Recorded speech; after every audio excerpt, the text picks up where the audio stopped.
My channel. ഇന്ന് ഞാനുള്ളത് പാലക്കാടാണ്, എൻ്റെ വീട്ടിൽ.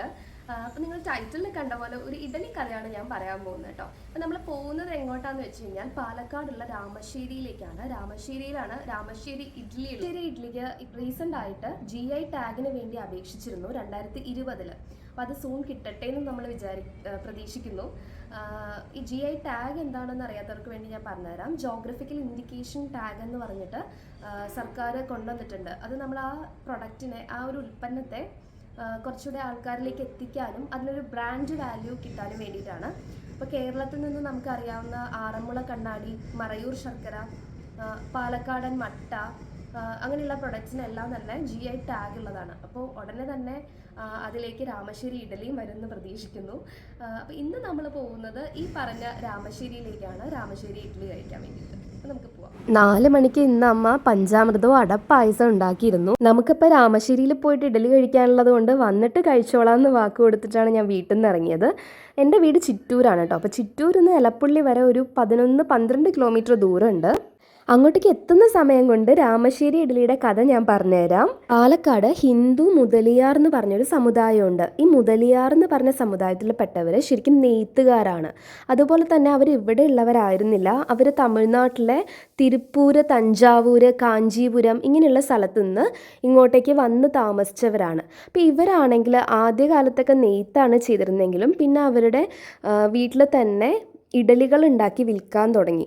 അപ്പോൾ ഇവർ വന്ന് പാലക്കാട് വന്നിട്ട് താമസിച്ച സ്ഥലമാണ് രാമശ്ശേരി. അതുകൊണ്ട് രാമശ്ശേരി ഇഡ്ഡലി എന്ന് അതറിയപ്പെട്ടു. നമ്മളിപ്പോൾ ഡെസ്റ്റിനേഷൻ എത്തിയിട്ടോ. എലപ്പുള്ളിയാണിത്. എലപ്പുള്ളിയിൽ രാമശ്ശേരി എന്ന് പറഞ്ഞ ഗ്രാമത്തിലാണ് നമ്മൾ വന്നേക്കുന്നത്. അപ്പോൾ നമുക്ക് ഇഡ്ഡലി കഴിക്കാൻ പോവാം.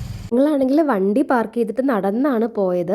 നമുക്ക് ശരിക്കും നടന്ന് പോകുമ്പോഴാണ് കേട്ടോ ആ സ്ഥലത്തിൻ്റെ പൾസ് അറിയാൻ പറ്റുക. അപ്പം ഞങ്ങളവിടെ വണ്ടി ഇട്ട് കഴിഞ്ഞിട്ട് ഒരു 500 മീറ്ററാണ് കാണിച്ചത്. എന്നാലും നടന്ന് പോവാൻ വിചാരിച്ചു. കണ്ടോ, ഇവിടെ എത്തുമ്പോൾ തന്നെ രാമശ്ശേരി ഇഡ്ഡലി എന്ന് പറഞ്ഞിട്ട് കുറേ കടകളുണ്ട്. ഒരു കടയൊന്നുമല്ല, ശരിക്കും ഇതൊരു നാട്ടിൻപുറമാണ്. പട്ടികളെയൊക്കെ നോക്കി സോഷ്യൽ ഡിസ്റ്റൻസിങ് നോക്കിയാണ് അവർ കിടക്കുന്നത്.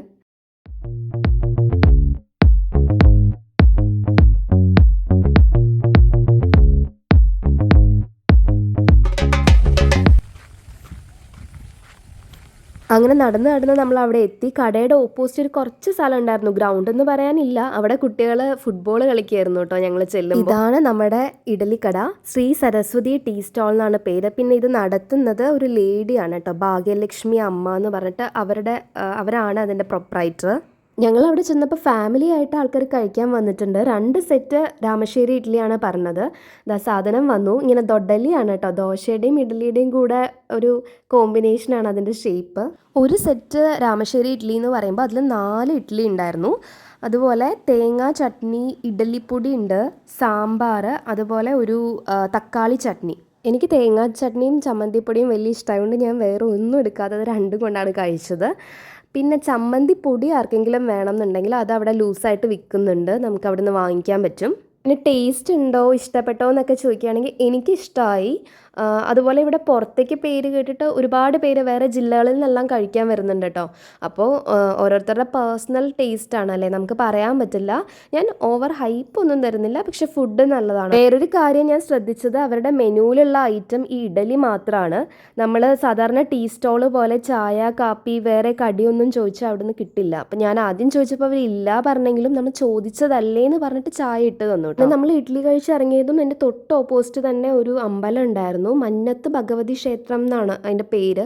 അപ്പോൾ അവിടെ ദീപാരാധനയുടെയൊക്കെ സമയമായിരുന്നു തോന്നുന്നു. നല്ല മണിയടിക്കുന്നതൊക്കെ ശബ്ദം കേട്ടപ്പോൾ അന്ന് പോയി നോക്കിയാലോ പറഞ്ഞ് ഞാൻ പോയതാണ്. പക്ഷെ പറയാതിരിക്കാൻ പറ്റില്ല കേട്ടോ, ഈ ചെറിയ അമ്പലത്തിലൊക്കെ പോകുമ്പോൾ നമുക്ക് കിട്ടുന്ന ആ ഒരു വൈബില്ലേ, ഭയങ്കര പോസിറ്റീവ്. അതുപോലെ ഭയങ്കര കാമായിരുന്നു. അവിടെ അധികം തിരക്കൊന്നും ഉണ്ടായിരുന്നില്ല.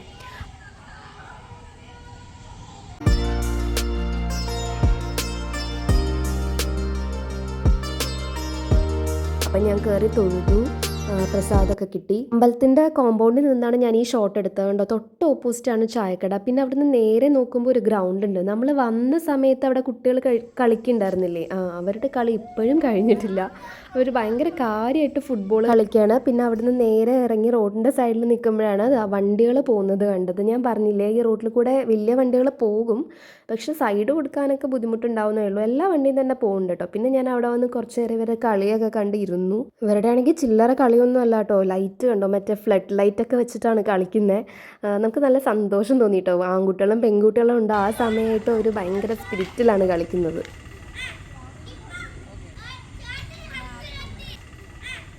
ആകാശമാണെങ്കിൽ നല്ല പർപ്പിൾ കളർ. ഞങ്ങൾ കുറച്ച് നേരം കൂടെയൊക്കെ ഇരുന്നിട്ട് വീട്ടിലേക്ക് തിരിച്ചു പോകുന്നു. അപ്പോൾ വീഡിയോ ഇഷ്ടമായെങ്കിൽ ലൈക്ക് ചെയ്യണേ.